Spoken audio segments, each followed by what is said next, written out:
Welcome Das tutorial. আজকে আলোচনা করব আইটিআর ফাইলিং নিয়ে। ITR filing 2024। এবার আইটিআর ফর্মে কিছু পরিবর্তন আনা হয়েছে, আয়কর দাতারা একটু দেখে নিন। আইটিআর ফাইলিং 2024 প্রতিবারই করদাতাদের জন্য আয়কর রিটার্ন ফর্মে কিছু পরিবর্তন করা হয়। এবারও আপনি যখন ট্যাক্স রিটার্ন ফাইল করতে যাবেন, আপনি আইটিআর ফর্মে কিছু পরিবর্তন দেখতে পাবেন। এইবার ডিসেম্বর মাসে central board of direct taxes ITR 1 এবং ITR 4 ফর্মে বিজ্ঞপ্তি জারি করেছিল। সাধারণত এই ফর্মগুলি ফেব্রুয়ারি মার্চ মাসে আসে। এতে যা হয় তা হলো করদাতা ফর্মটি আগে থেকেই বুঝতে পারবেন এবং তাদের পক্ষে তা পূরণ করা সহজ হবে। আসুন জেনে নেওয়া যাক কত ধরনের আইটিআর ফর্ম রয়েছে, কি পরিবর্তন বা রয়েছে। দেখুন, আইটিআর ফর্ম 1। ফর্ম 1 ভারতীয় নাগরিকদের পূরণ করতে হবে যাদের বার্ষিক আয় 50 লাখ টাকা পর্যন্ত। 50 লক্ষ টাকা পর্যন্ত আয়ের মধ্যে আপনার বেতন, পেনশন বা অন্য সকল উৎস অন্তর্ভুক্ত রয়েছে। এর মধ্যে 5,000 টাকা পর্যন্ত কৃষি আয়ও অন্তর্ভুক্ত।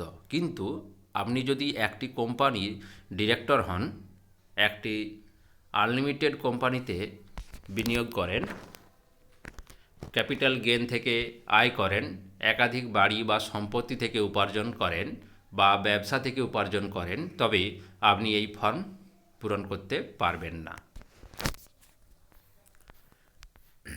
ITR 2, আপনার আয় যদি 50 লাখ টাকার বেশি হয় তাহলে এই ফর্মটি আপনার জন্য। এর অধীনে একাধিক আবাসিক সম্পত্তি, বিনিয়োগে ক্যাপিটাল গেইন বা ক্ষতি, 10 লাখ টাকার বেশি লভ্যাংশ আয় এবং 5,000 টাকার বেশি চাষ থেকে আয় সম্পর্কে বিবরণ দিতে হবে। তাছাড়া পিএফ থেকে সুদ পাওয়া গেলে এই ফর্মটি পূরণ করতে হবে। ITR 3, আপনি যদি একজন ব্যবসায়ী হন, ইকুইটি তালিকাবিহীন শেয়ারে বিনিয়োগ করেন বা কোনো কোম্পানিতে অংশীদার হিসাবে উপার্জন করেন, তাহলে আপনি ITR ফর্ম 3 পূরণ করতে পারেন। এছাড়াও আপনার যদি সুদ বা বেতন থেকে আয় থাকে তবে আপনি এই ফর্মটি পূরণ করতে পারেন। এছাড়া সুদ, বেতন, বোনাস, ক্যাপিটাল গেইন, ঘোড়দৌড় লটারি, একাধিক সম্পত্তি থেকে ভাড়া আয় থাকলেও এই ফর্ম পূরণ করতে হবে। ITR ফর্ম 4, আপনার আয় যদি আপনার ব্যবসা বা যে কোনো পেশা থেকে আসে, যেমন ডাক্তার, আইনজীবীর আয়, যারা পার্টনারশিপ ফার্ম চালাচ্ছেন, যারা 44 AD এবং 44 AE ধারার অধীনে আয় করছেন, যারা বেতন বা পেনশন থেকে 50 লাখ টাকার বেশি আয় করছেন, তারা এই ফর্মটি পূরণ করেন। আপনি যদি একজন ফ্রিল্যান্সার হন কিন্তু আপনার বার্ষিক আয় 50 লাখ টাকার বেশি হয়, তাহলেও আপনি এই ফর্মটি পূরণ করতে পারবেন। ITR form 5। ITR ফর্ম 5 সেই সংস্থাগুলির জন্য যারা ফার্ম, LLP, AOP, BOI হিসাবে নিজেদের নিবন্ধিত করেছেন। একই ফর্ম অ্যাসোসিয়েশন অফ পারসন এবং বডি অফ ইন্ডিভিজুয়ালের জন্য ব্যবহৃত হয়। ITR ফর্ম 6 এবং 7, যেসব কোম্পানি আয়কর আইনের 11 ধারার অধীনে ছাড় পায় না তাদের জন্য ITR ফর্ম 6 প্রয়োজন। যে কোম্পানি এবং ব্যক্তিদের ধারা 139(4)(a) বা ধারা 139(4)(b) বা ধারা 139(4)(c) বা ধারা 139(4)(d) এর অধীনে রিটার্ন ফাইল করতে হবে, তাদের ITR ফর্ম 7 পূরণ করতে হবে। এবারে ITR ফর্ম 1 এবং ফর্ম 4-এ কী পরিবর্তন হয়েছে দেখুন। এইবার ITR 1 ফাইল করা করদাতাকে আয়ের রিটার্ন দাখিল করার সময় শুধুমাত্র তার কর ব্যবস্থা ঘোষণা করতে হবে। অন্যদিকে যারা ফর্ম 4 পূরণ করেছেন তাদের নতুন করের ব্যবস্থা বেছে নিতে আলাদা ফর্ম 10 IEA পূরণ করতে হবে।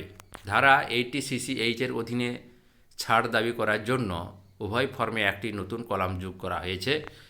এর আওতায় অগ্নিপথ প্রকল্পে অংশগ্রহণকারী ব্যক্তি এবং 2022 সালে 1 নভেম্বরের পরে অগ্নিবীর কর্পাস ফান্ডে সাবস্ক্রাইব করা ব্যক্তিরা তহবিলের মোট আমানতের পরিমাণের উপর কর ছাড় পাবেন। ITR ফর্মে 4-এ বর্ধিত টার্ন ওভার সীমা দাবি করতে রিসিপ্ট ইন ক্যাশ কলাম যোগ করা হয়েছে। গত বছর ফাইন্যান্স অ্যাক্ট 2023-এ ধারা 44 AD এর অধীনে অনুমানমূলক কর স্কিম বেছে নেওয়ার জন্য টার্নওভারের সীমা 2 কোটি টাকা থেকে বাড়িয়ে 3 কোটি টাকা করা হয়েছিল। শর্ত হলো যে নগদ প্রাপ্তি আগের বছরের মোট টার্নওভার বা মোট প্রাপ্তির 5% বেশি হবে না। ITR 4-এ বর্ধিত টার্নওভারের সীমা দাবি করতে রিসিপ্ট ইন ক্যাশ কলাম যোগ করা হয়েছে।